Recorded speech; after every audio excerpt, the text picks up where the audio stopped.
Ready now? Yeah, they're watching you. Good evening. Evening, Yehuda. Good evening, Levi. How are you? I'm very good. Should I ask you, how's I haven't spoken to Levi today. Have you spoken to him? They're destructing, they crashing it down. To Everything? Get tired. I haven't managed to completely take it out yet. And insurance you won't know for months, probably, what? No idea about insurance. I haven't spoken to him. And is he carrying on the business, closing it down? What's he doing? I don't know. Can't get more stock at the moment. Most of it's from China. Wow. How are you? Did you ever ask HNW regarding my lights? No. I don't know. HNW, I have to call them. Should she's not been well, Mrs. Daniels. So yeah. We'll have to leave it. I just need to call up Kula Loshen now. Do you mind asking Phil to give me his phone to see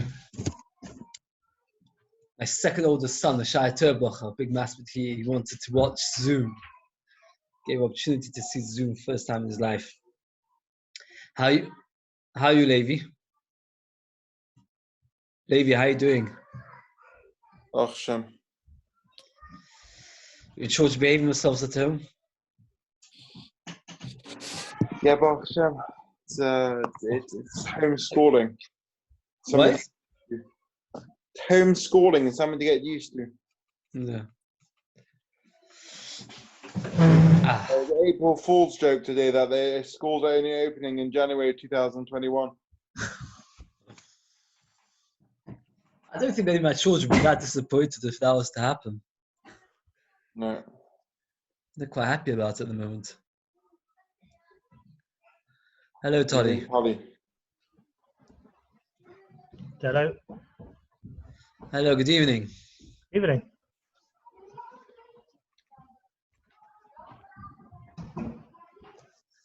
Okay, one sec.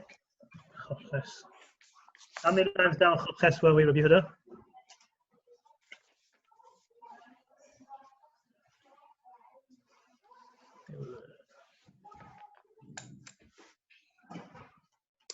Daf Yomi, Shabbos, Daf Chopches.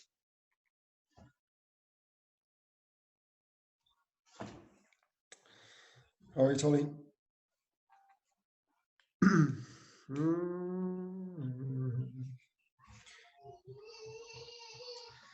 How's everybody? Baruch Hashem. How are you? Yeah, Baruch Hashem. Not feeling major. Better? Tiny bit, every day a tiny bit better. It's taking a long time to throw it off. Yeah. I don't even know what I had. It could easily be that I never had this virus. Could be I had something else. Yeah. Everyone's getting it in a different way. Maybe people catching other illnesses. Somebody told me that their sister-in-law was ill for 2 weeks, and after 2 weeks in America, and they had themselves checked out, and the doctor said, no, you had something else. Not, they had a test, it came out negative. So,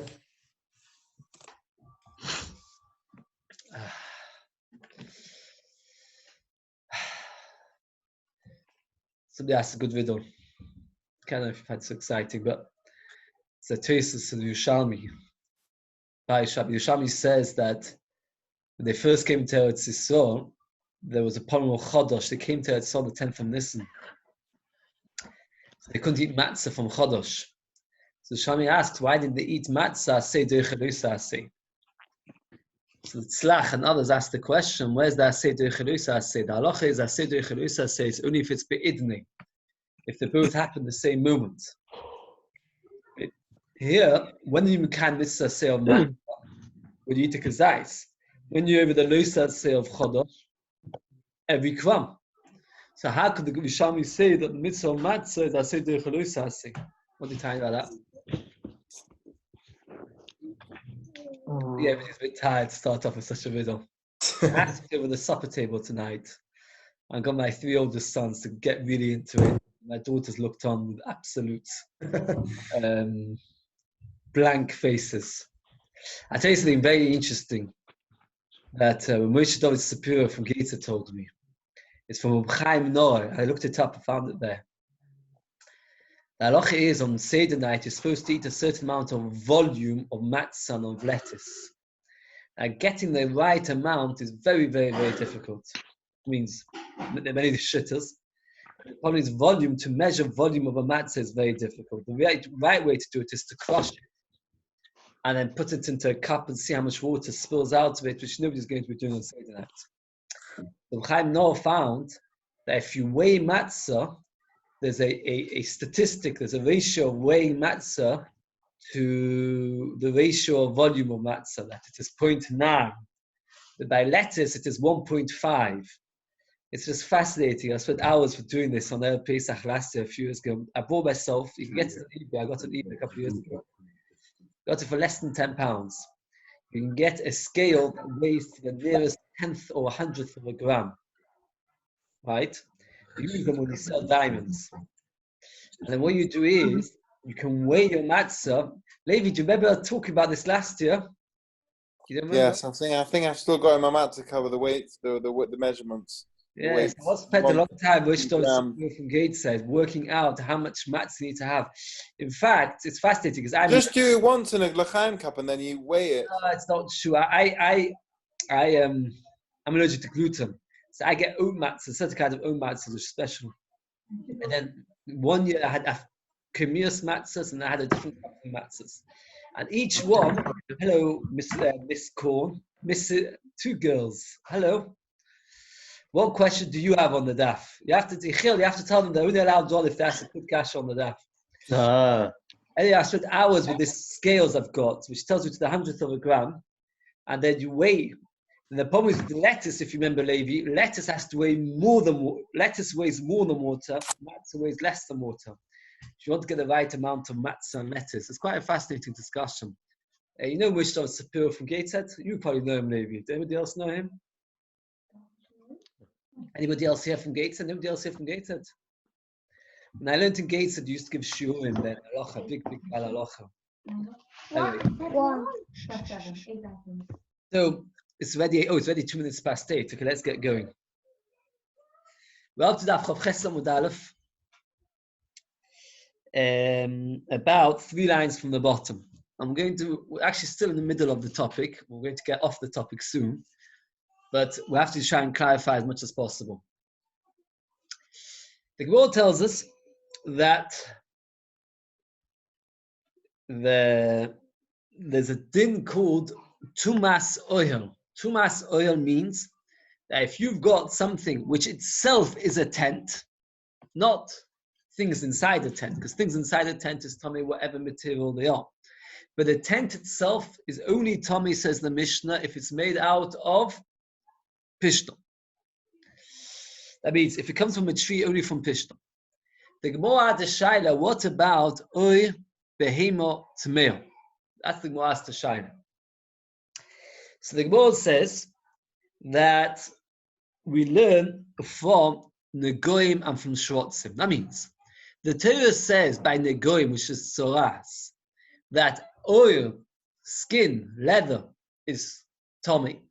And then we learn from the Drasha there's no difference if it's a Behemah Tahoy or Behemah Tameh, let's say, there's no difference between a dead cow or a dead lion.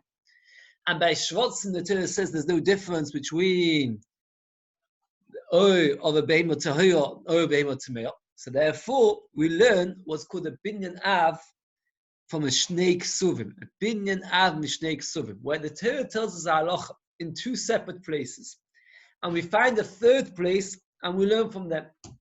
The example would be if the headmaster would announce that class 3 can go to play and class 1 can go to play, then everybody can work out obviously class 2 can go. Because you can't tell me the reason why class 3 can go to play is because they're older, because you see class 1 is also allowed. You can't tell me the only reason why class 1 is allowed to go and play is because they're younger, because we see that class 3 is allowed. So if it's called a Binyan Av Mishnei Ksuvim, the Gemara many times darshan such things. So therefore, since we see by Shrotzim and by Negoim that there's no difference in Oy Behemah Tameh and Oy Behemah Tahora, we will say there's no difference as well by Oyel Hames. Play the Gemara, 3rd line from the bottom. Omar le'rova mibarnish lo Rashi. Ekele mifach malat la Shabbos b'em shkem metamen pochas b'kazayis. Shkem metamen pochas b'kazayis. Some of them meish and metamen b'kazayis. Both of them are tummy less than the kazais. Shrotzim is metame by how much? The chadosha, a lentil, and the goyim saras is metame by how much? A gris. Both of them are less than the kazais. So it would be like if a headmaster would say class 1 and class 2 can go and play, you've got the arrived God in class 3. So 1 and 2 are lower than 3, and they both have a similarity, and they're both younger. Therefore, you've got no riot over here. Here you've got a situation where mace is only metame because ice. Since it's only metame because ice, therefore we see that it's got kulos, it's got a certain leniency. So for how can you tell me that there's no difference between oi behemot tahira and oi behemot tamir? Because we learn it from the Goyim and Shrotzim. No, the Goyim and Shrotzim are both more chomu, that one's metame begris, one's metame chadosha, and neither of them need a kazais, but mace needs a kazais. Tumah mace metame kazais, he needs a kazais. Elo omar rova mibarnish, top of chavches and base, asir b'kavachim imnoisa shleisim, from hair of goats. Shem metame negoyim, they're not metame b'aitzaras. Nevertheless, metame boilam mace. It is metame b'aitzaras because we learned from the drasha. And it is metame boilam mes is not a kavachim, that it's metame boilam mes. So if somebody would say to you, if you take a lion's skin and you make a tent out of it, and you put a dead body inside it, will the lion's skin become tummy? Will it need azor shlishi v'shvi? What's the halacha? Will you need azor shlishi v'shvi on the tent? No. Yeah, you will need. He learns it from a kavachim, and how does he know it? He says he does. And what's his right? If already behemoth about it, which is metame b'negoyim. So what's the whole cheshbon? If already hair of us is, which is not metame by tzoras, it is metame by olames. How do we know? Because the Torah said so, because it's one of the oil, it's one of the tents of the Mishkan, because the second layer was made out of izim, kavachima, oy behemot tameo, the skin of a dead animal, which is tummy, like a lion, which is metame b'negoyim, kavachima, it is metame b'olames. Yesterday we learned Rabbi Yosef's halacha. That what Rabbi Yosef teaches, that from leches shomayim they only use Torah things. The Ma'ay Hilchasa, which halacha is it teaching us? It can't be teaching us that you can only become Tomei Bo'el Mes or Beimot Tmeah, because we just learned from the Kavachim that Beimot Tmeah is Betame Bemes. So, for what did Rabbi Yosef teach us by telling us that for the purpose of Hashem you can only use Beimot Tmeah? Right. So what's going to teach us? It's not going to teach us that it's only that is metame boil, because we just learned that in Beimot Tmeah is metame boil. So it also says tefillin, that you can only make tefillin out of a kosher animal, not from a treif animal. So if you make skins of a lion into tefillin, it'll be possible. Fading more, tefillin behedik sibum. That's before Shapasuk, because the pasuk says lemantia teras Hashem beficha, that the words of Hashem which is written on the tefillin should be in your mouth, and only something which is permitted to be eaten. Hello, we're discussing the batim, the actual boxes in which the parashas are placed inside. Those boxes do not have any words of Torah written on them.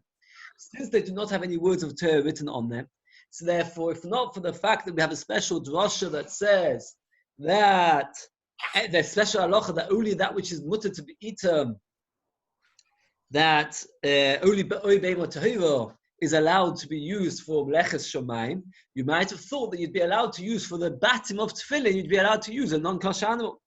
Says the Gemara, shin shel tefillin, the shin which is written on the tefillin, on the outside of the tefillin, on the shavush, on the outside is the shin, halacha l'Moshe misinai, meaning that even the boxes of the tefillin, you have written on them the name of Hashem.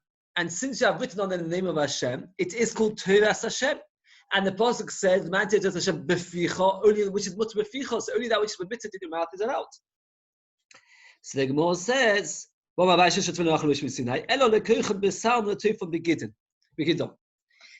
you would ever open up a tefillin box, you would find that every one of the parashas is wrapped very, very, very thin. And then a hair is tied around each individual parasha.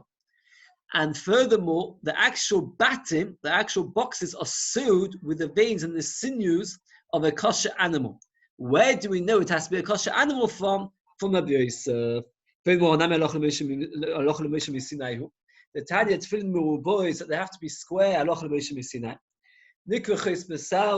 to be wrapped around with the hair of the sound, their hair, meaning the hair of the same animal, of the same kind of animal. And then they should be sewed in the same veins or sinews. Is also Aloch Mishim Sinai. The fact that the straps of the tefillin have to be from a kosher animal, that we learn from Rabbi Yosef. That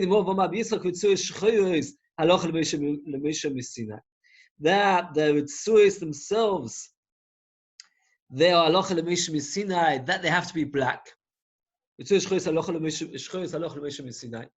therefore, once we know it's Aloch Mishim Sinai, they have to be black. Surely it's Aloch Mishim Sinai, that they have to be from a kosher animal. Moses says no. Aloch Mishim Sinai teaches us they have to be black. Today it teaches that they have to be torn, and that we learn from Rabbi Yosef. Rabbi Yosef was the one who taught us from this special halacha that only that which is only from Meleches Shomayim you can only use toy things. So therefore, if you have to make everything of the tefillin, the straps and the boxes and the pouches and the hair which you wrap around the pouches and the sinews that you tie the batim up with, you sew them up. All of them have to be from a kosher animal. What happened to this tachash in the days of Moshe? What was the conclusion regarding what happened to it? Was it a kosher animal or not kosher animal? The tachash of Moshe. What was it? Was it kosher or not? More earlier brought a question whether it was kosher. More never was pushed it. So the Gemara says like this.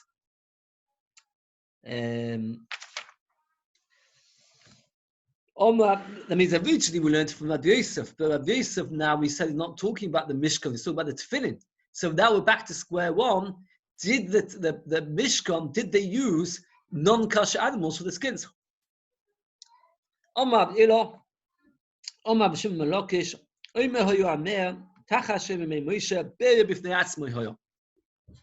was a new creation. It was a new barrier which never existed before. It was a whole new barrier. It wasn't like a subspecies or something else. It's a whole new barrier. Never decided if it was a chay or behema. It only had one horn in the middle of its forehead. And it appeared from Moshe only at that time. But also, they made from it a Mishkan, the Nignas, and then it was hidden. That it only had one horn in its forehead. It must have been a toy animal. Why? The ox, the bull that Adam Rishon brought as a korban, it had one horn in its forehead. Shenema.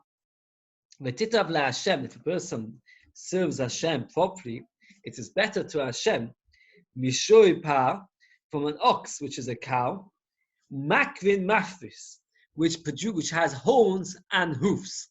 So we see that it had one hoof, and Adam Rishon brought it from that. It says, well, makvin tati mashma. Makvin means that it produces the horns, all the horns that it can possibly have, and normally an animal has two horns. Says the Gemara, Makvin Ksiv. If you look in the Pasuk carefully, it's spelled without a Yud. What's the drasha? Either the fact that Makvin should have a Yud, and it's missing a Yud, is teaching us that even though most animals have two horns, this animal only had one horn. Alternatively, because it's missing a Yud, even though that you read it Makvin, you could read it without a Yud, Mikeren, from one horn, that it only had one horn, Mikeren, that it only had one horn, and not Makvin, that it produced horns. So therefore, since it had only one horn, so therefore we see, just like Adam Rishon's animal had one horn, and it was called toy, also the tachash that had one horn was toy. Let's be pretty sure that it must have been that a kind of animal, not a chayil. Why? Because Adam Rishon brought an animal which had one horn and it was a behemoth, because it says shoy pa. So also this tachash had one horn, it must be a behemoth. Says the Gemara, no. You can't be pushed of this without the minimum who.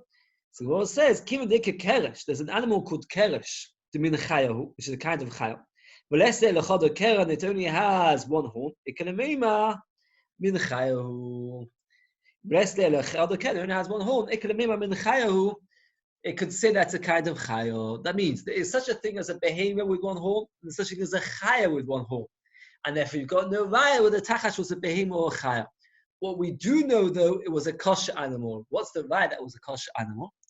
Is because it was one horn, and the Adam Rishon's animal had one horn, and Adam Rishon's animal was a Torah animal. So if it was a kosher animal, when the Torah went through all the kosher animals it mentions in the Torah, should it have not mentioned the animal as well then?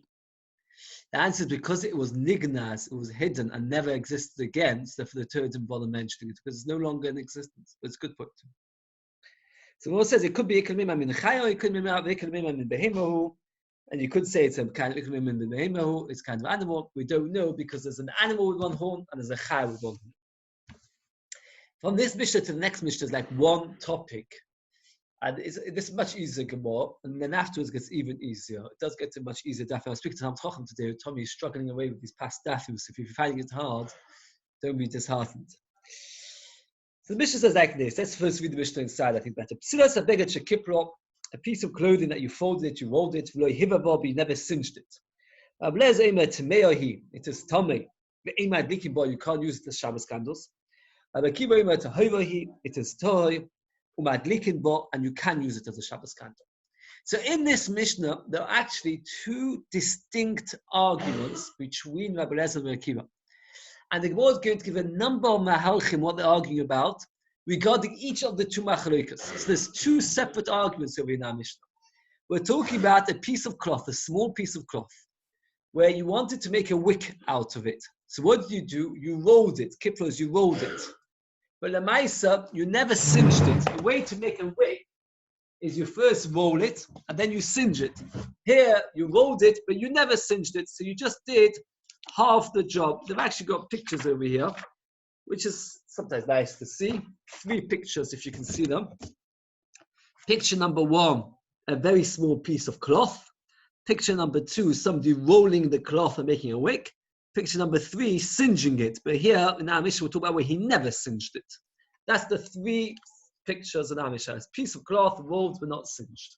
It's showing you a picture of being singed, but actually in our Mishnah was not singed. So, the Mishnah says that if you've got a piece of cloth which has been rolled but not singed, according to Rabbi Eliezer, it is tomei. It means it can become tomei. And you're not allowed to use it as a wick. According to Rabbi Akiva, it's not tomei. It's toy, and you can use it. So we'll also like this. That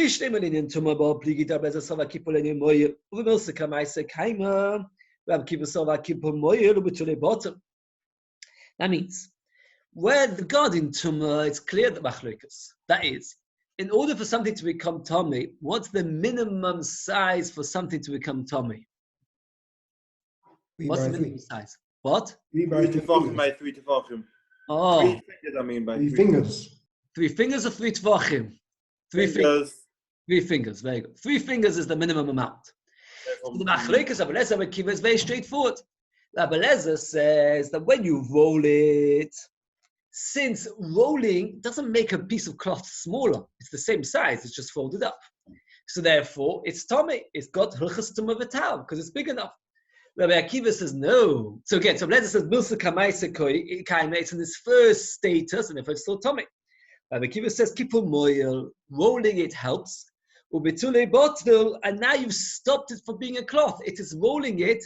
Once you finish rolling it, it's a thin cloth. So it's no longer 3 by 3. So it's time. So according to Rabbi Eliezer, anything that has the mass of 3 by 3 fingers can become tomei, even if it's not. Even if it's been rolled, right? Or it's folded. Very good. Not more of a keli. Perhaps it's been sewed up. But the pash, yes. Rolled. When it's been rolled, is it not more of a keli or not? Because now it's more makabel. No, because we're talking about cloth which they used to use, the more explains later, as a patch. They used to use it to when they'd have a hole in your trousers or something in the olden days. None of you remember this. When I was 6, 7 years old, it was normal to have patches in your trousers. Can you believe it? Dark ages, those were. We may get back to these dark ages and the way we're going. Soon there'll be no bread in the shops and no eggs and nothing. No toilet paper, so we'll have to go back to you. But the Maisa, so the Machlokes of Next Lezer week Akiva there is will be no very, bread in the shops. what? Next week there will be no bread in the shops already. Yes, that's right. We'll be stuck eating matzah, which is a lot cheaper, I'm sure. Anyway, Lamaisa, what we're saying is that case. It's a very straightforward machlokas. The machlokas is that for something to be Tomei, it has to be 3 by 3. But you rolled it. So Ablezer says you rolled it. Who cares? It's still Tomei. Kira says, no, you rolled it. It's not 3 by 3, so it's Tomei. So that's very good. Elilin Adloka, my pligi, what they argue regarding Adloka. And I'm going to explain the machlokas outside first. There's a big machlokes of Yehuda and Rabbi Shimon regarding noilad. Noilad means when something changes status on Yom Tov, is it muktzah or not? The simple example would be if you have a cup and one of your children takes it and breaks it. So according to Rabbi Yehuda, the broken cup is muktzah. It's noilad, it's a new status. So let's say originally it was a bowl and then you smashed it and now it can be used as a cup. According to Rabbi Yehuda, you can't use it because it's a new thing. It was a bowl, now a cup. According to Rabbi Shimon, it doesn't hold on noilad. We're going according to Rabbi Yehuda that says there is such thing as noilad. Now you've got a piece of cloth which was 3 by 3. You rolled it and you never singed it. We're talking about specifically where Erev Shabbos is a Yom Tov. And what you're going to do to this wick, you're going to light it for your Shabbos candle. So when you light it, after 1 second of lighting it, what happens to this cloth which is 3 by 3? It shrinks. Since it shrinks, it's now no longer 3 by 3. Since it's no longer 3 by 3, it's now considered a broken keli. According to Rabbi Yehuda, a broken keli, it is muktzah. Now, if all you needed to do was just light it and run, that would be okay, because you lit it when it was 3 by 3, and that's fine. The problem is we have a special halacha, lahalo is ne'tomid, that we learn Shabbos candles from the menorah of the Beis Mikdash. That what? That you have to light it until the flame is big, until most of the wick is on fire. We have this halacha by Hanukkah as well. I've seen people that they keep the candle there, not just light it and then run on to the next wick. Light it until the wick is properly on flames. So therefore, if you now light it, the first second that you light it, it's now no longer 3 by 3.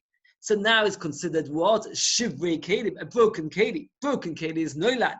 Noilad is muktzah. So you can't continue to light it. So therefore, it will be forbidden to light this wick. Masha'enkin, according to Rabbi Akiva, who said a minute ago that when you roll a cloth, then it's no longer 3 by 3. So when you start lighting it, it's already not 3 by 3 before you start. So by lighting it, it never became Shivrei Kelim. And therefore you don't have this problem. That means both Rabbi Akiva and Rabbi Lezer both agree to Rabbi Yehuda that Shivrei Kelim is muktzah. And since it's muktzah, you can no longer light it once it's a bit singed. But Rabbi Akiva will tell you, I have no problem with muktzah over here. Why does Rabbi Akiva have no problem with muktzah? Because it's been rolled up. And once it's been rolled up, so then it's no longer 3 by 3. If it's no longer 3 by 3, what is it? It's like a twig. It's not a keli which then broke. It's like a piece of a splinter. It's a piece of wood which never was a keli. So therefore, according to Rabbi Akiva, there's no problem lighting it on Yom Tov. So we're talking about specifically where Erev Shabbos is a Yom Tov, because if it's a weekday, it's not a problem. So we're talking about where Erev Shabbos is a Yom Tov. And you're going to light the wick. According to Rabbi Lezer, the problem is as follows. You rolled it 3 by 3, but that's still 3. So it's still a keli. You start lighting it. The second you start lighting it, it becomes less than 3 by 3. Less than 3 by 3, then now it's become a broken keli. A broken keli is muktzah according to Rabbi Yehuda, and you still need to light it. You're not allowed to. So you can't use such a wick on Yom Tov. What's the singeing got to do with it? Isn't it about how big it is? Because even if you've not singed it, even if you have singed it, but according to Rabbi Lezer, where it's more than 3, it still retains its 3 by 3. So you're breaking it down to below 3 by 3 when it burns on. Very good. It's a good question. The Gemara later does, according to another pshat, explain this. But the answer would be that if you singed it and it was 3 by 3, and then you singed it, so now it's no longer 3 by 3 anyway. And then everybody would agree that it's not Tomei because it's not 3 by 3. And everybody would agree that you can light with it. Because since it was 3 by 3 originally and you singed it, so now it's no longer 3 by 3. So therefore it's considered like a twig. It's not a keli anymore. It's not a keli. So they've got no problems with it. Is that clear? If you singed it, it's no 3 by 3 and therefore you're not. So it was like this. Exactly 3 by 3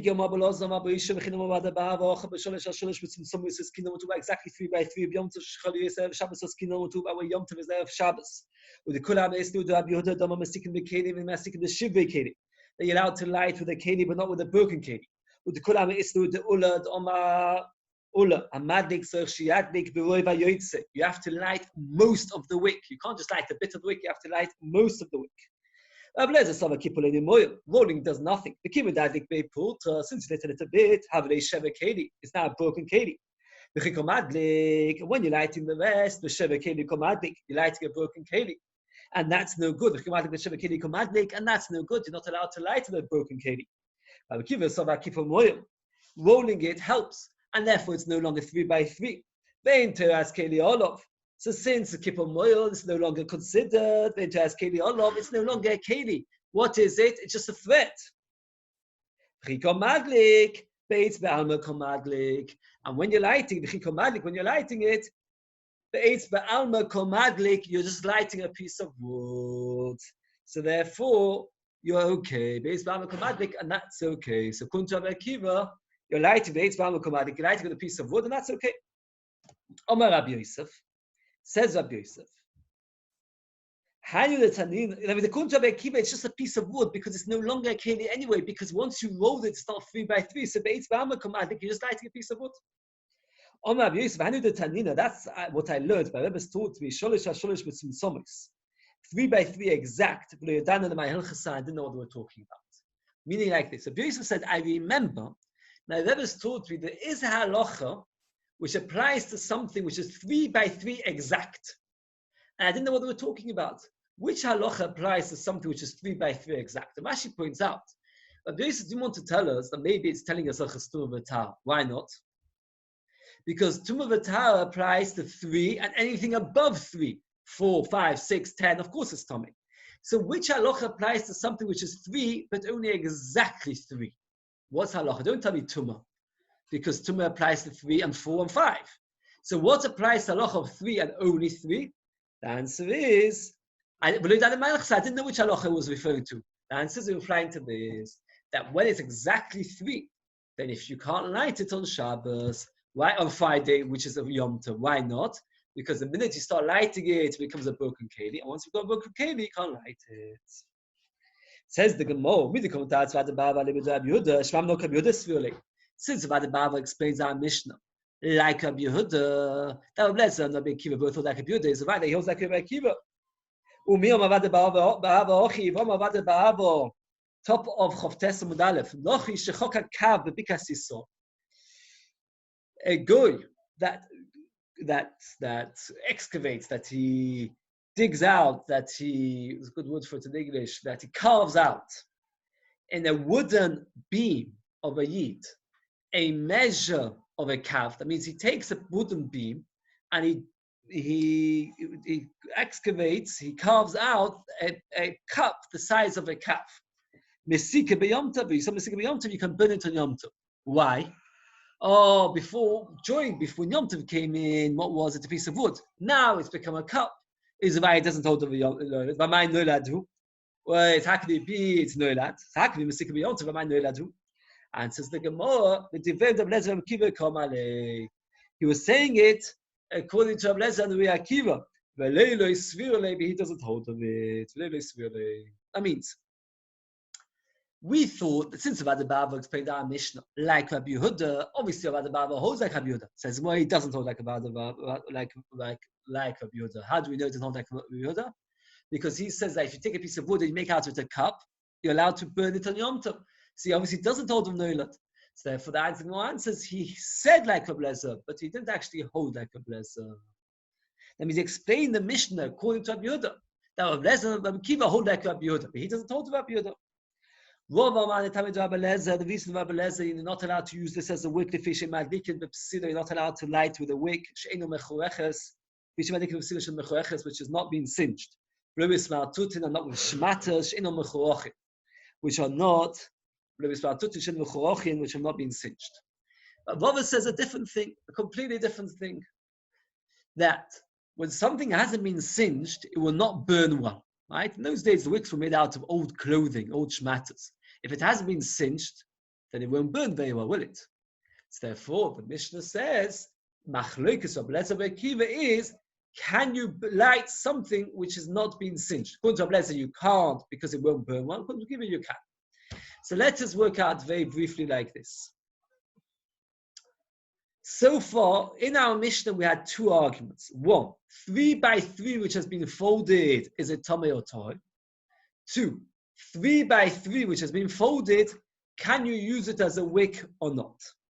Regarding the first argument, 3 by 3, is it Tomei or not? What is the machlokas?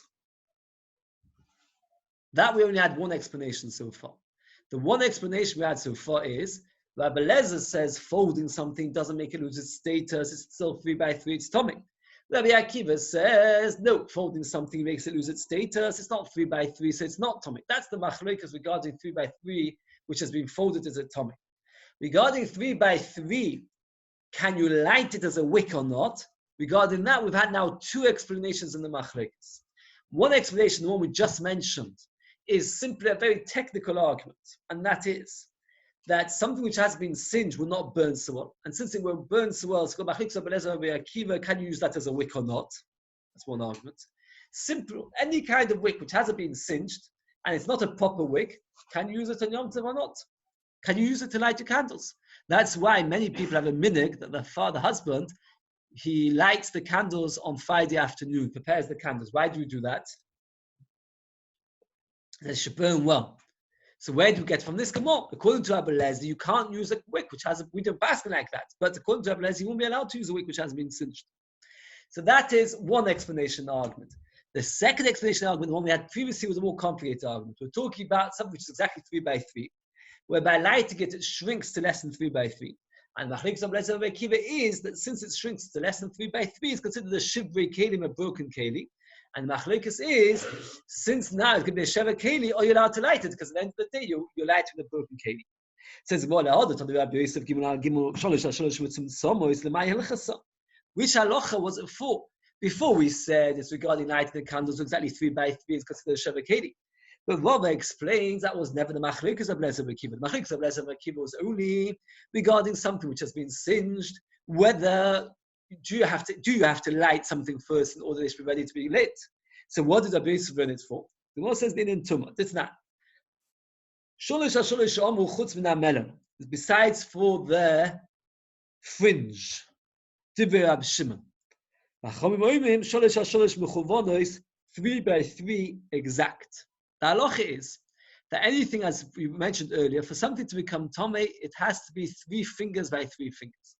What does a person do with something which is 3 fingers by 3 fingers? What can you use it for? You can't wear it as a sock. 3 fingers, we're talking about 5 centimeters or 5 centimeters. What's the purpose of such an item of clothing? What are you going to do with it? As a patch, right? Use it as a patch of clothing. If there's a hole in your trousers, you've got something to patch it up with. Very good.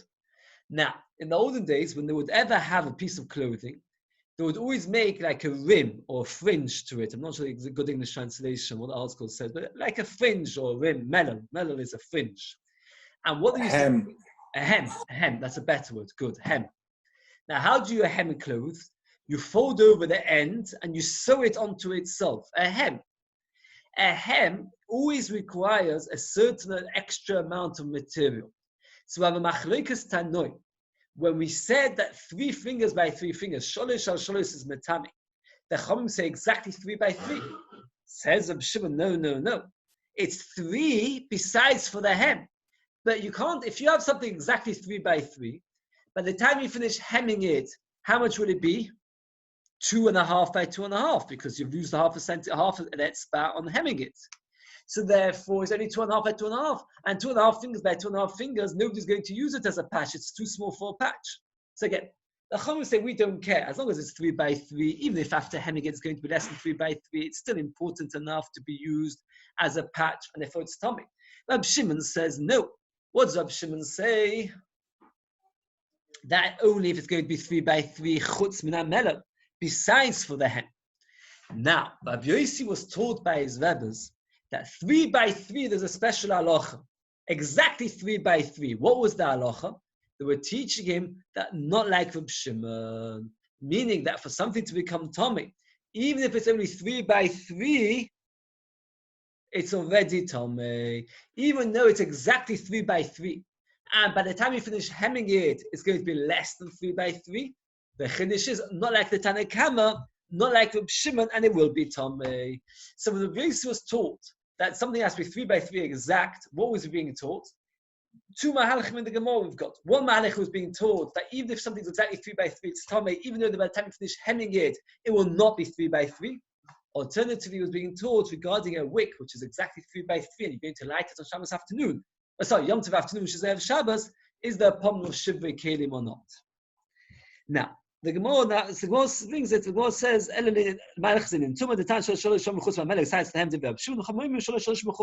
by 3 exact.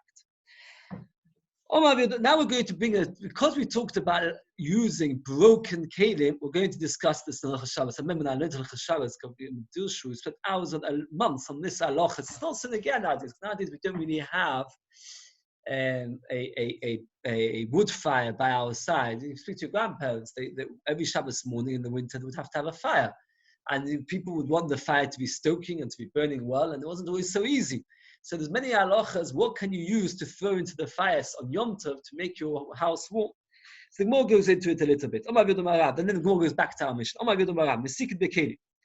You're allowed to burn, mesikin, what's a good word? Burn or to light, to heat with kelim. That means if you've got cups made out of wood, you can throw them into the fire. They mesikin the shivrei kelim, but not kelim that have been broken. That means if you've got a cup that broke on Yom Tov, you can't throw it into the fire. Divrei Rabbi Yehuda, that's Rabbi Yehuda. Rabbi Shimon Matir, Shimon permits it. Masikin b'tzmoim, you're allowed to throw dates. Let's say your fire is going down, you can throw in some fire. What's the article translated with masikin? Can burn? What's the article saying? Fuel. Fuel, okay. Masikin b'tzmoim, you can fuel. Okay, I'm not sure if it's a better word. You can burn, meaning you can throw it into your fire as fuel. Dates, right? You're sitting by your Shabbos, your Yom Tov meal, and you see that the fire is going down and you're cold, you can throw your dates into the fire. But if you ate the dates, you can't throw the pips into the fire. Why can't you throw the pips? Why can't you throw the pips? Muksa. Why is it muktzah? It's no use anymore. It is? You had no use for it. Yeah, okay, even better. Noilad. Originally, this was a date. Now it's only a pip. So it's noilad. So you can't throw the pips inside. You're allowed to throw your nuts into the fire. If you ate them, you can't fuel, you can't burn the peels with the peels. You can't add to you can't fuel the fire with the peels. Again, it says noilad.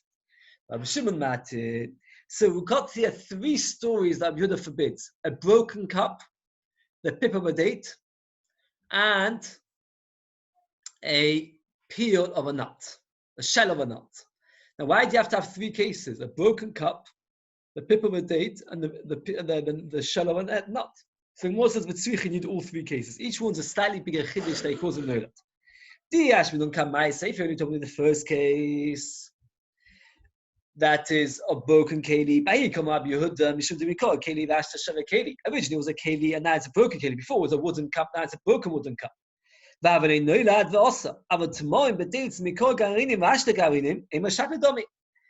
truth of the matter is, a pip of a date did not come into existence once you ate the date.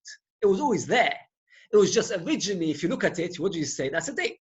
By eating all the meat around it, all the flesh around it, you've ended up with what we ended up with a pip. So it's not the same as a broken cup. Broken cup, the actual status has changed. Here it hasn't changed. So Kamash Malon, you might have thought Mikoro Garinim, originally it's a pip, Garinim, maybe that's okay. Kamash Malon, that's also no good. Garinim, if you tell me the pips, originally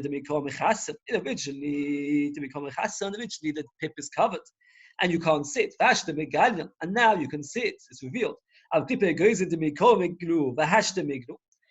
originally was revealed, and now it's revealed. I might have thought, well, nothing's changed. Tzvicha, you need to tell me, maybe it's okay to use it because nothing's changed. Tzvicha.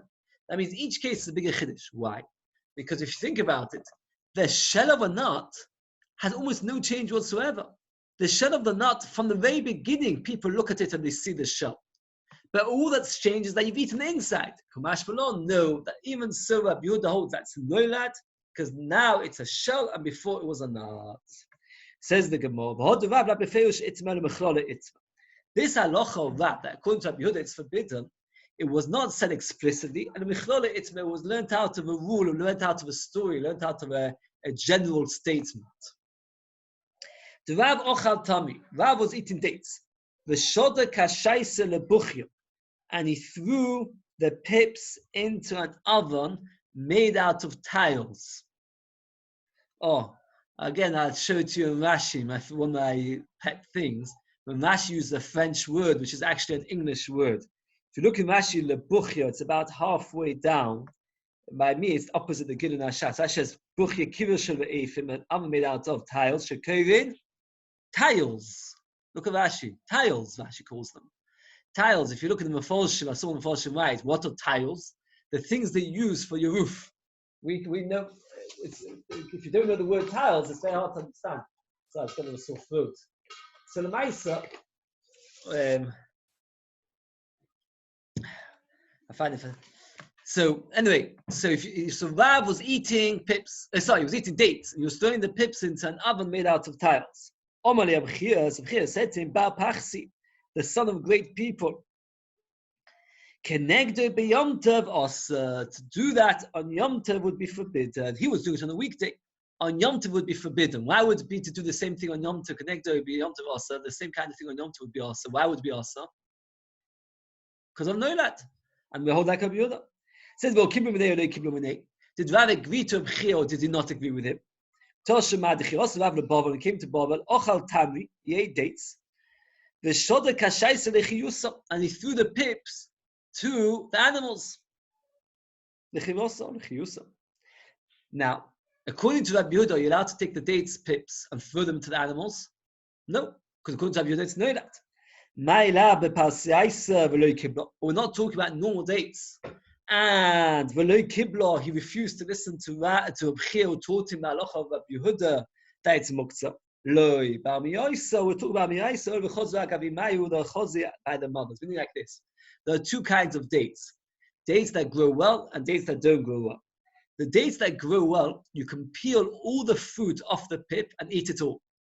Dates that do not grow well, you cannot, Mishmor talks about this interestingly enough, you cannot eat the entire date.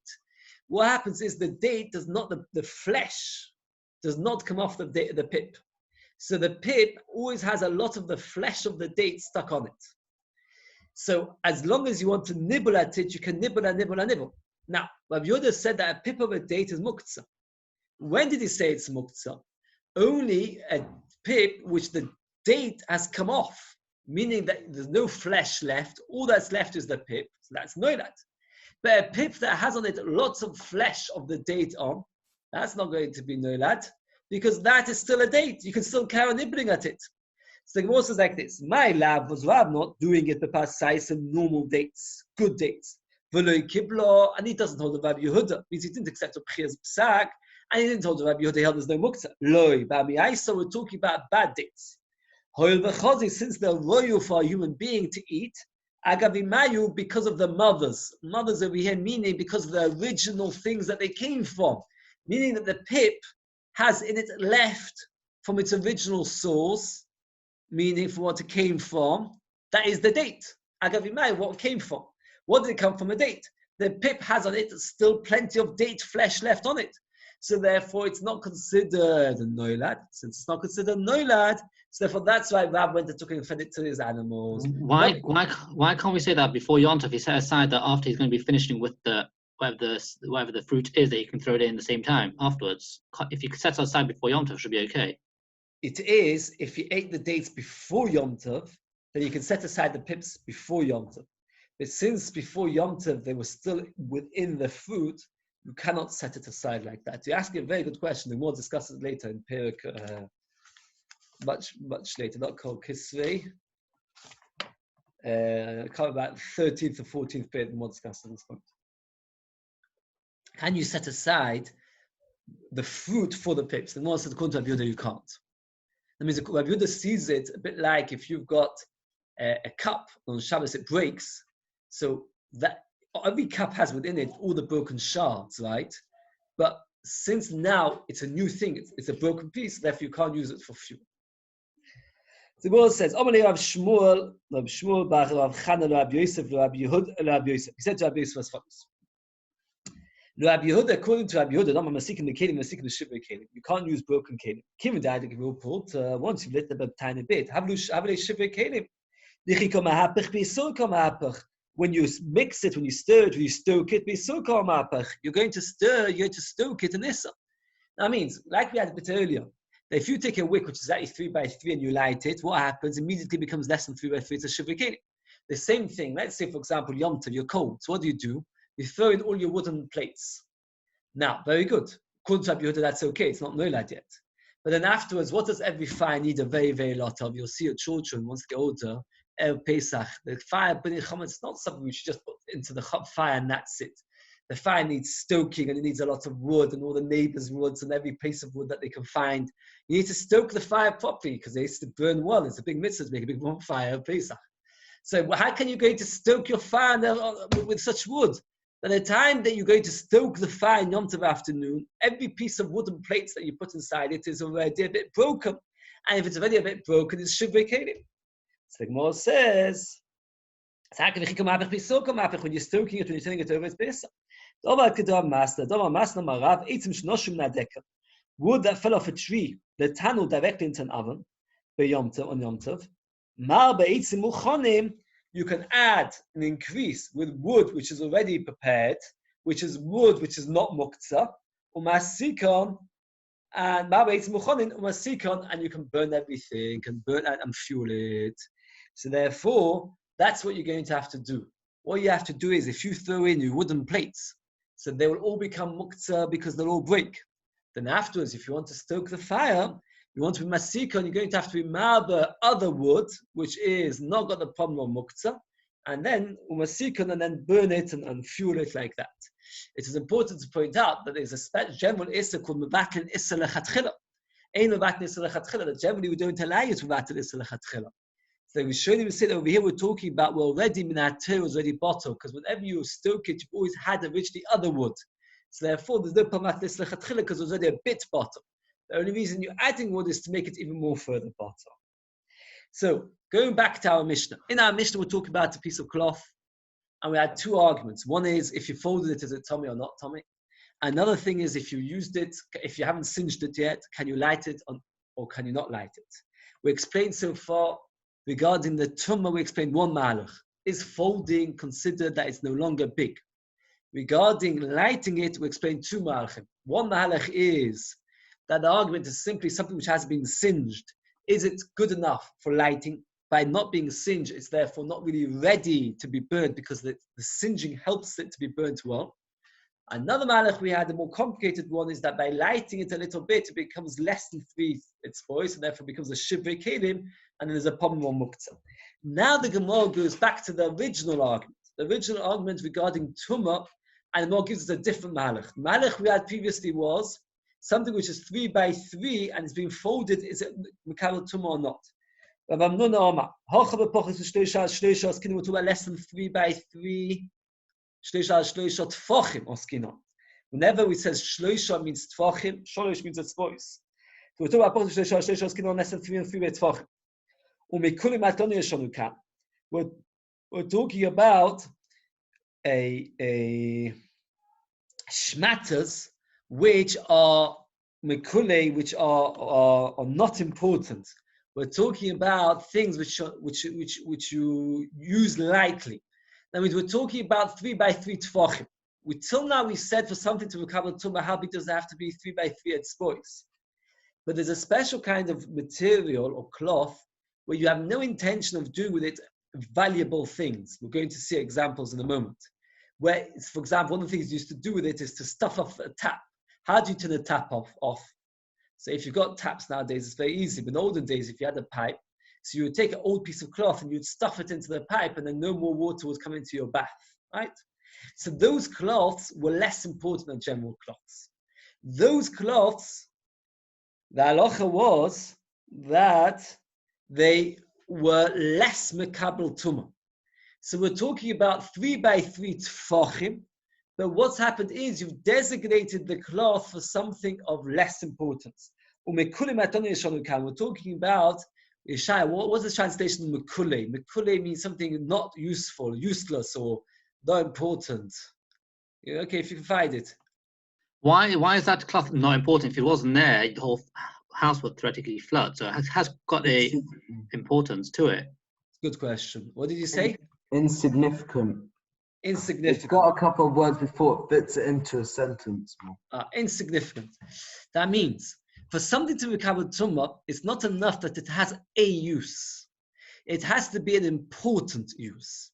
When something's 3 by 3 fingers, if it's good cloth and you can use it to patch up your trousers, that's considered an important use. Something which is more than 3 etzbos, but you've gone and we'll see you've designated it for something which is not of a real value, that's not important enough to become. We'll see. It's machlokes tanoim. So the Gemara says over here like this. We're talking about it's 3 by 3. We're talking about shmatters. Matlonius is shmatters. What do they say? Rags. Matlonius of rags. Insignificant rags we're talking about over here. But as the Rabbi Lezer that Shanukan we're talking about over here. But as the Rabbi Lezer Tamei B'Kula Tamei. That's not. Pochus Shloisha Shloisha. Less than 3 by 3 tefachim. Which is skin which you prepared it, you set it aside. To block up the bath. I thought to block up the bath is like nowadays as a plug. I looked in the Mefarshim, it's not means to plug up the water coming out. It seems that wasn't the problem. It was rather to block up the pipes coming in. Or to tilt your pot. If you have a pot and you want to pour from the pot into your bowl, so you have to use a shmatter for the bottom of the pot that you shouldn't get burnt. Or to clean out the millstones. Which more explain. Tommy, Divrei Rabbi Lezer. Rabbi Lezer says it's Tommy. The fact that you've designated for a lowly purpose is not take away from its tumah. Rabbi Shlomo, when it's prepared or not, Toy. If it's prepared, it's Tommy. If it's not prepared, Toy. It is Toy. If it's not prepared, it is Toy. So let's just very briefly explain. We're talking, if it's not prepared, it is Toy. We said like this. Our Mishnah, we're changing it, not that we're talking about 3 fingers by 3 fingers, rather we're talking about 3 tefachim by 3 tefachim. The machlokes of Rabbi Lezer, Rabbi Yehoshua, with Rabbi Lezer, Rabbi Akiva regarding lighting is the same as we said earlier, that according to Rabbi Lezer, you need to singe it, otherwise it is no good. It's not prepared for Shabbos. Rabbi Akiva says you don't need to singe it. Regarding Tumah, it's a different argument altogether. We're talking about a cloth which is 3 tefachim. You've designated for the worst of the uses, and machlokes of Lezer Akiva is now that you've designated for something so lowly is a mekabel tumah. And the more explains in detail. Everybody agrees. If you throw it into the bin, everybody agrees it is toy. I saw quote to Shem the Chazon Ish. Now we're not discussing if you're throwing in the bin like we call a bin. Where a bin nowadays, when you throw it in the bin, that's where it's left, right? You want to keep something where it doesn't get in your way. You throw it in the bin, you'll never see it again. This bin was like what they used to have, like the back of the house. More talk about in a few places where you'd have like an area you'd throw like things which you weren't planning to use, like a bit like the back of your garden. You leave it there. If you ever need it, you put there like your trowel and your shovel. Every so often, every 2-3 months, you take it out and you use it. So therefore, if you take this kind of shmata and put it there, everybody agrees it's store. Top of Chavtes base.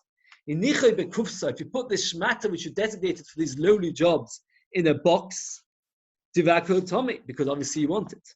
You hang it on a peg, you put it behind the door. Since you never threw it into the bin, you want it. And since you want it, therefore it is Tommy. The Bach changes whenever it says the word umai to amai, because it fits in better. Amai kolei shleim namuchan. And why amai shlei kolei shleim namuchan? Why is it called shleim namuchan? In the end of the day, it is prepared because it's on the hook. The answer is the gabi kuf salam muchanhu. It is not prepared in compared to putting it in the box. It's called shleim namuchan because you're not really prepared it. You put it just behind the door or hanging on a peg. Rabbi Shua, since you never put it inside the box, you obviously don't want it. Why is it called mucham when it's hanging on the doorway? On a peg or behind the doorway? Again, compared to the bin, muchanu, that's called prepared because you haven't thrown it in the bin. Rabbi Akiva says muchanu, that's called compared, therefore it's tamei. Rabbi Akiva, if it's hanging on a peg, behind the door, he holds like Rabbi Yeshua. That means we had a machlokes in this Mishnah in Kelim. When the Mishnah discusses something which is a shmata, which you've designated to clean your rechaim, to hold your pot or something like that. And now the question is it mekabel tumah or not?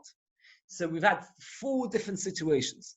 If you put it in a box, everybody agrees it's mekabel tumah. If you throw it in the ashpot, everybody agrees it's not mekabel tumah. If you put it on a peg or behind the door, so Rabbi Lezer says it is tummy. Why? Because the fact you never threw it in the bin, that is considered a raya that you want it, so it's tummy. And when he says muchan and shloim muchan, muchan is in the box and shloim muchan is hanging on a peg or on a door. Rabbi Yeshua says it's always toy, and he says bida muchan ben shloim muchan. Muchan meaning that it is hanging on a door or on a peg, and shloim muchan means when it is thrown in the bin. That is always toy. Why is it always toy? Because you're obviously not interested in it. You're not putting it in the box. The Kiva differentiates between 2 levels, the 2 middle levels. Hanging on a peg is very important, so therefore that is Tommy. And not behind the door, just putting it behind the doorway, that's not so important, therefore it is toy. Again, Rabbi Kiva told him, it's Tommy, behind the door, that it is toy. Rabbi Kiva Rabbi Kiva was chayzer to Rabbi Yeshua. Mimai. Amar Rava. Midik Tani, the Mishnah says psilas ha-beget. The Mishnah could have said psila shel beget, a wick from a clothes. It doesn't say that. It says psilas ha-beget, meaning a clothes made into a wick. Ma'ir the Tani psilas ha-beget. Why does it say psilas ha-beget, a wick of clothing? Listening, a clothing which is a wick. Psilas ha-beget is clothing which is a wick. Listening, it should have said psila shel beget, a wick made out of clothing. My psilas ha-beget. Why does it say a wick of clothing? Da'adayin begetu. We're talking about something which is still designated as a clothes. Da'adayin begetu. It's still a proper clothing. And therefore, since da'adayin begetu, since it's a proper clothing, meaning that you have put it aside and you want it, and therefore you consider it important. And Afa became, what does Rabbi Akiva say in our Mishnah? That it is toy. Why does Rabbi Akiva say it's toy? Because even though you hang it on a peg or behind the door and you're showing importance, at the end of the day, it is still considered not important. Because at the end of the day, you never put it in a box and you've designated for a lowly job, either just to hold your pot or just to clean your grindstones, whatever it is. So therefore, since it's considered, it's therefore, even though it's a baguette, it is still toy. That means from the fact that Mishnah says psilas ha-beget, a wick of clothes, not psilas shel beget, a wick from clothes, is a lie. We're talking about something which is still showing a certain importance. And now for Pekin, Rabbi Kiva says it's toy. So we've got actually, it comes out 4 arguments between Rabbi Lezer and Rabbi Kiva in our Mishnah. So 2 arguments, that means 4 ma'alchim. The Mishnah, they argue about whether this clothes is tomei or toy, or whether you can light it on Shabbos or not. Regarding tomei or toy, the Gemara says 2 ma'alchim. One mahalach is that they argue whether something is folded and twisted, whether it loses its size, whether it's no longer 3 by 3 exposed. The second mahalach, which we had just now, is when something's been hung up on a doorway, is it considered important or not important? That's 2 ma'alchim and 2 ma'alchim. And the 2 ma'alchim, whether you're allowed to light with it, is 1 mahalach is the fact that you haven't singed it. Is it therefore not a good wick because you can't burn properly? Well, the other mahalach is that they're arguing about something which is 3 by 3, and by lighting it's going to be less than 3 by 3, so it's shivvei kelim. And the shaila is shivvei kelim. Is it considered a problem of muktzah when you're going to light it on Shabbos, which is erev Yom Tov? Oh, so we've got to tell you Mishnah. It does get a bit easy. There's actually going to be quite a lot of gadata later. How is everybody? How are you feeling, Shai? You okay? Yeah, Baruch Hashem. Baruch Hashem. I saw on the Ladybird Classics, whatever children's book, that it says that a couple of 100 years ago, someone called William the Conqueror's French came to England and he mixed in French into the language, the Old French. That I could hope be you didn't maybe mean why. it from ladybird. I hope you learned it in history. In 1066, William the Conqueror came in the Battle of Was it Hastings. 1066? I Oh, the assume, Battle of Hastings. I didn't link the two together, but I'm pretty It sure. wasn't a couple of 100 years ago. yeah, it makes sense. Yes, I assume that's the two.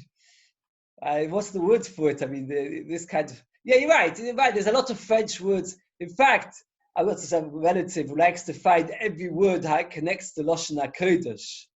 So, so what's the word for it? What are we talking about? All from Latin nowadays. Latin, Yeah, that's the truth. It's all from Lashon HaKodesh.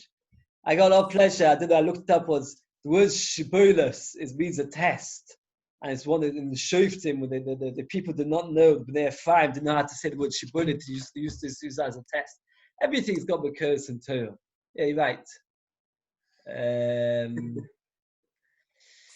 Okay, what else we're talking about? Here.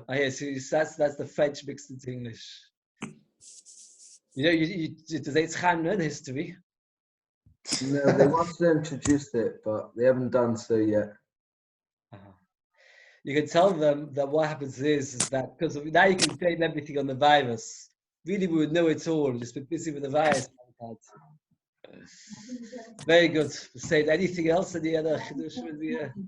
We're going to have to work out. Harvey mentioned already that next week we're going to have the night of B'dikas Chometz. We're going to have the Shiur earlier. That means Nacht, I think, is about 8:45. But we have to stop, let's say 7:30 to 8:30 or something like that, or maybe even a shorter Shiur, let's say 7:30 to 8:45. And then we should have a lot of Kirches. Shimshon Pinkas used to spend 7-8 hours doing B'dikas Chometz. When I first heard it, I found it hard to believe, but I've seen it in a few different places that he used to spend literally the entire night. I don't know how long you. How long do you take? That's personal. I have to tell you something. It is a very, very tiring. It is a very tiring job, and to really do it thoroughly, to check and everything else, it's a very special mitzvah. Shusha Pinkas claims that his reason why he was zeicher to have ashpos of kedusha was because he was always very makbid by B'dikas Chometz. It is fascinating. I heard this from Shusha Pinkas himself, that he said that the reason he felt that the night of B'dikas Chometz, that was the night he was born as a new person, because he said 1 year when he was a bocher, they left him in the flat and he went to the rooftop and he realized they hadn't cleaned it out, so he had to clean the entire thing and clean it. And do you know which night of the year he was nifter? He was nifter the night of B'dikas Chometz. A few years later, after I heard him saying this, he was nifter the night of B'dikas Chometz. Interesting. Anyway, so you all need a lot of energy for it. Okay, I try. Recently, it's become a bit easier for me. I've got 3 sons, Baruch Hashem, all over my mitzvah. So we split the house into 4. So therefore, I only have to do a quarter of the house. So a quarter of the house, if I spend an hour, which is 4 hours for the whole house, must remember, any area which is I think we should all look in other people's houses, and that way you'll probably look much better than when you look in your own house. Why? You try and catch them out. I look in yours, you look in mine. I always remember the first year I got married, I never found the 10 pieces. I was only married back a week or 2 or something. And what's the word for it? It wasn't a geschmack not to be able to find them, not to come up and say, I'm very sorry, you'd have to tell me where they are. Anyway, now you've got little children coming with you and they help hide them. And the second you come even within 10 feet of where they put one of their pieces, they start jumping up and down with excitement, and you know that they've put a piece of bread there. And in fact, once you find their bread, they don't want you to carry on looking in the room. They tell you there's nothing left in this room, Daddy, come into the next room. Anyway, so. Yeah, that's why I've banned it in my house. What? That's why I've banned it in my house, to save embarrassment, unnecessary embarrassment, not finding all of them. Tell you where they are. Don't do it, finish. Oh, you don't do it, you don't hide 10 slices, 10 pieces? My wife likes to do it, but... It's a meaning of Kali, so as long as you write it down where it is, it's fine. Tell your children to put it. And then I remember one day definitely lose one. My children hid it behind the radiator and I didn't see it there. And then what happened was, we were so proud that he had managed to catch me out. Oh, He puts it. I felt that behind the radiator, I don't know if there's a Shiur because I don't know. Truth is, maybe Did you get them back when it came to after Coleman? you can't do it to children. You have to. Very good. Okay, Hatzlacha with everything. Very good. Hatzlacha. Good. Thank you very much. Does anyone know how Rabosh is doing? How's the Bosha? Apparently, it's not corona related. Who? Apparently, a couple of months ago, he also wasn't well. He's got some kind of thing, and it's got the same thing has come back. So it's really big. I hope that he doesn't get the corona because if it does, My father-in-law is in hospital with corona. Apparently, who's your father-in-law? Clifton. Oh. Hey, where's Tolly? How's he? Is you taken? Is Herb Gittelson? How is he related to Tolly? Great grandfather? No. His grandfather. Grandfather. Grandfather or great grandfather? Grandfather. The grandfather. Mother's father. Now, both Rafi Gittelson and his wife are both hitting Shiva. Both sitting Shiva, yeah. Because Rafi Gittelson's father-in-law was Nifta Gateshead. Who's Rafi Gittelson's father-in-law? What's his name? From Shiva. Sofsky. And was he also from this? Yeah. No, he yeah, that was from corona. But Mr. Gittelson passed away. He wasn't corona related. Oh wow! So he's sitting both on sitting Shiva, and probably nobody coming to visit because. And nobody's coming to visit. At least they got each other. Yeah, that's true. I'm not sure if that's always a healthy thing. That's not always a healthy thing. Probably not. I know somebody that was lifted and not telling the family because they don't want the parents and everything. Which kettle Because was nobody after? comes Which anyway. There's no, which kettle was after? Hillel Gittelson. Which kettle was after? Hillel Gittelson. nervous. We should hear. It should be a vehicle for bad news. Okay, let's. I think it's frightening Zoom because it gives us some sort of idea what's going to happen. How every time, everything that we do is being watched. Okay. Hatzlacha, have a good night. Am I in now?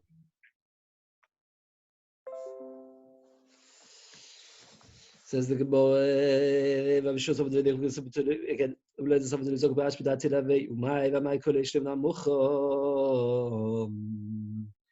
לגבי קופסו לאו מוכן הוא, מאי ומאי כל יש לבנו מוכן לגבי קופסו לאו מוכן הוא, ומאי ומאי כל יש לבנו מוכן, מאי כל יש לבנו מוכן הוא ולאו לזה חושים לקבולי תומות חשוב כמה תומות. Answers the Gemara